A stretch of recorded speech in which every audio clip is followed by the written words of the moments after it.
speech is going to tell you guys about basketball. Obviously, because of my basketball shirt.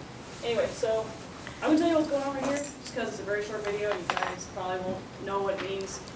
What's going to happen here because it's only like 5 seconds. But this is my senior year in high school, and my younger sister and I were playing with each other, and she's 2 years younger than me. So we were playing against Sedalia Smith Cotton, which is our arch rival, and it was a home game. So obviously we were hoping to kick their butts because we hate Sedalia, they hate us, and this is our home turf, so we're not going to let them win.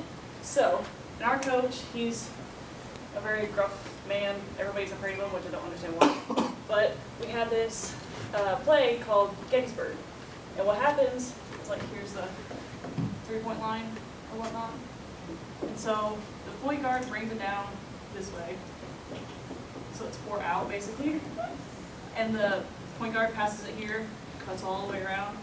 And then this person drives to the middle, and this person comes in and fills it behind them. So, but for some reason, it didn't work because the person didn't come here like they were supposed to. So my sister and I had to improvise. So when this starts, I bring the ball down, and my sister gets it, and then she passes it back to me, and this is what happens. I'm very glad my dad got this on video. So that's my sister right there.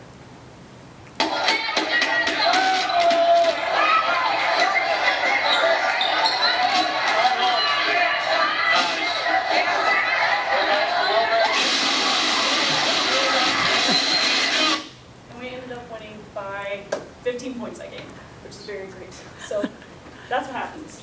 So basically, it's my favorite sport in the world, but basketball has actually been around for more than 100 years, which is very surprising to me.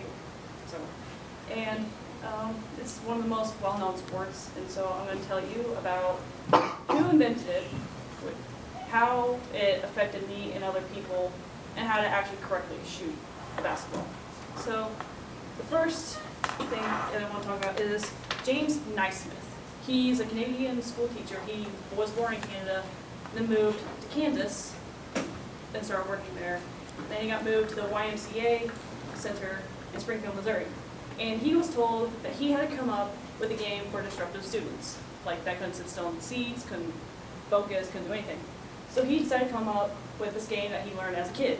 He eventually called it basketball. So what's crazy is that according to NBA.com, the first game he created was in 1891 and he called it basketball. And it was made with 2 peach baskets that was 10 feet up in the air and soccer ball, because there was no such thing as basketball, so we used a soccer ball instead. So, and there was 13 basic rules, but I'm not going to go through all that because it's not the time, and you guys will probably just get bored and not remember it anyway. And usually, nowadays, basketball is played with 5 people. It actually started out with 9, which eventually there's too many people playing, and everybody got confused, so they just lowered it down to 9. And according to Kansas, like I said, he worked at YMCA, and that's how he invented the game, and eventually it just became more well-known and known, and now it's one of the most popular sports in the world. And basketball was made to get people's energy out, and that's what really helped me as a kid with ADHD. I had to do something, so running around and getting a ball, that was really fun. Basketball had a really good impact on my life because both my parents played in high school. My mom was an all-state champion. My real dad was a basketball coach, and both of my parents were my coaches growing up, and all 4 of my sisters have played, so it runs in the family. And I asked 12 people if they played a basketball game and if it impacted. Mostly everybody said yes, like some sort of basketball game, and someone said that it impacted their life in a good way because it taught them like discipline and courage and helped them make new friends. But someone else says that it didn't impact their life because they didn't want to play it and their parents forced them to, which is kind of the downside because parents force kids to do things they don't want to do all the time.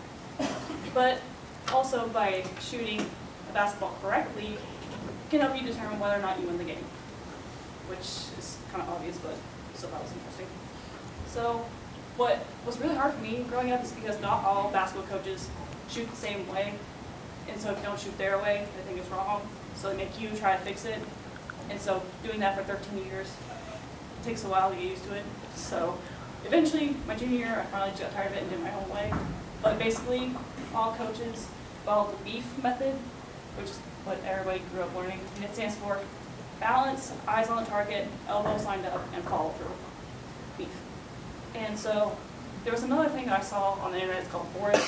I'm like, ooh, another shooting method. Let's look at it. So I pulled up video. I clicked on video not available. So I'm like, okay, so I guess I'm not going to learn that one. So we'll just get stuck with beef. But basically, now that you know how it was invented, how it impacted my life, and how to actually correctly shoot basketball by using beef. So thank you.